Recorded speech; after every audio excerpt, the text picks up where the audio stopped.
toi, tu habites où? Pas parce qu'on était bien quand on était notre petit monde. On avait un magnifique kiosque là, qu'ils ont déjouqué.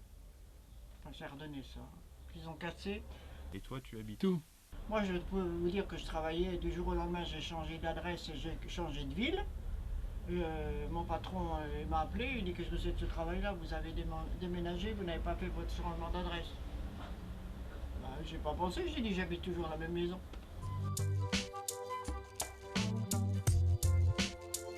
Nous sommes en plein cœur du quartier de Mont, où la SNCF avait en 1966 l'un des principaux sites industriels de la région.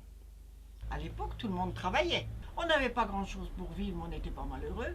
Le soir, l'été, les gens sortaient leurs chaises et puis discutaient sur le trottoir. Pas trop chauvin quand même.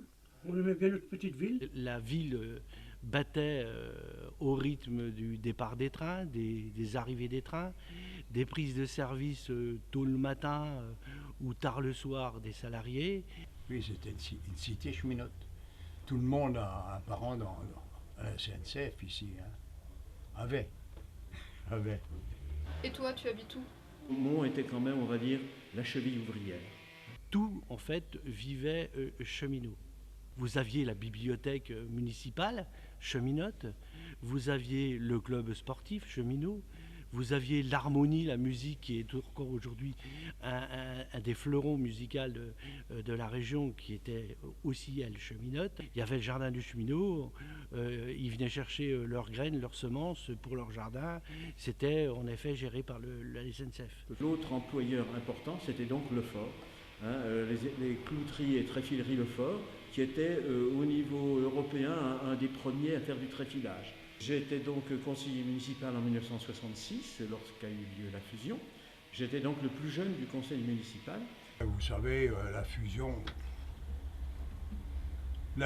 c'était déjà trois villes qui vivaient ensemble. Pour l'habitant, ça n'a pas changé grand-chose. La fusion s'est passée, je dirais, de façon bon enfant. Il n'y a pas eu de médiatisation comme il y en aurait actuellement. C'était un peu la surprise, forcément. On se demandait comment ça allait tourner. Parce que tout le monde aspirait à la fusion. En 1966, Mont n'avait que 9000 habitants, un peu plus de 9000 habitants, alors qu'après la fusion, il y a eu 52 000 habitants. Au début, on n'était pas tellement charmés, quoi. Puis après, ça, on s'y habitué.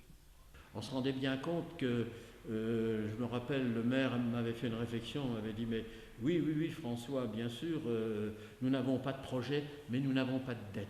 Ça voulait dire qu'il n'y avait pas une vision, je dirais, de développement qui était mise en route. Hein.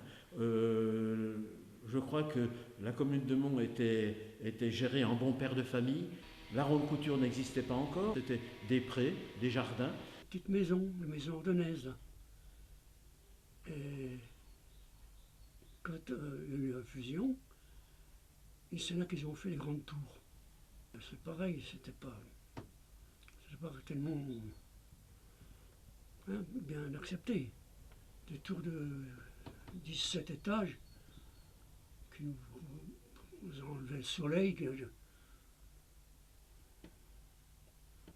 Puis maintenant ils sont abattus. Enfin, ça fait... C'est du passé. Et toi, tu habites où? J'habite à Mont. Mont. Je signe mes chèques, je marque Mont, c'est la librairie de Mont, donc on est à Mont. Moi j'habitais à Charleville, en centre-ville. Quand je suis arrivé à Mont, les gens me disaient bonjour dans la rue. Les Monnais, c'était pas des gens de Charleville. Hein. Malgré que il y a réunification, mais ce sont toujours restés Monnais. Hein. Tout le monde est attaché au quartier, donc c'est bien de pas l'oublier. Voilà, ça fait une partie de Charleville. On s'y sent bien, on a tout sur place, faut le dire aussi. C'est un quartier, c'est-à-dire que effectivement ça a disparu dans l'imaginaire des gens, ça fait partie de Charleville. Mais moi j'ai découvert des choses, j'ai découvert cette église qui est vraiment la plus belle de Charleville, avec une façade extraordinaire. De moins en moins de petits commerces et les gens commencent à s'apercevoir que le manque de petits commerces et des villes qui s'éteignent. L'arrivée des grandes surfaces a été quand même pour tous les petits commerçants une catastrophe. Bon, c'est moins cher, c'est fatal, mais moi je continue à faire vivre mes petits commerçants. J'achète peu, mais mes commerçants c'est important. Un rad qui est magnifique, qui donne sur la place de Mons. J'ai jamais vu une femme là-dedans, jamais. Que des mecs. Et alors ce qui est étonnant, moi qui suis parisien, je ne peux pas imaginer ça, quand on rentre là-dedans, tous les mecs qui rentrent, ils serrent la main à tout le monde. Donc tout de suite c'est une atmosphère, puis bon, tout le monde, des beurs, des blancs, des rouges. Toi, tu habites où? On peut faire des belles balades. Petit chemin noir, vous connaissez le petit chemin noir? Bien. Oui, bien. Je passe sur le grand pont là-bas, pour le Villet, puis je fais tout le tour dans le Villet, puis je reviens par Mont ici. Il n'y a pas de voiture, c'est calme, donc on est dans la ville, mais en même temps on est dans la nature. La rotonde, Elle est même unique puisqu'elle est de métal et de bois. qui est classée. C'est magnifique, hein. La petite dame qui nous a accueillis disait qu'elle avait connu le kiosque. Et de fait, à Mons, il y avait un kiosque où régulièrement il y avait des concerts, où il y avait des bals, etc. Et la place de Mons avait ce qu'on peut dire de la gueule. Un conseil? Ah ben, d'être sympathique et puis pas de s'occuper des autres. Dire bonjour, bonjour, mais pas les uns chez les autres. Mais je dirais qu'il serait intéressant que l'on retrouve la chaleur humaine qui s'est toujours dégagée de la vie de Mons. Tout est une base d'éducation. Voilà la recette.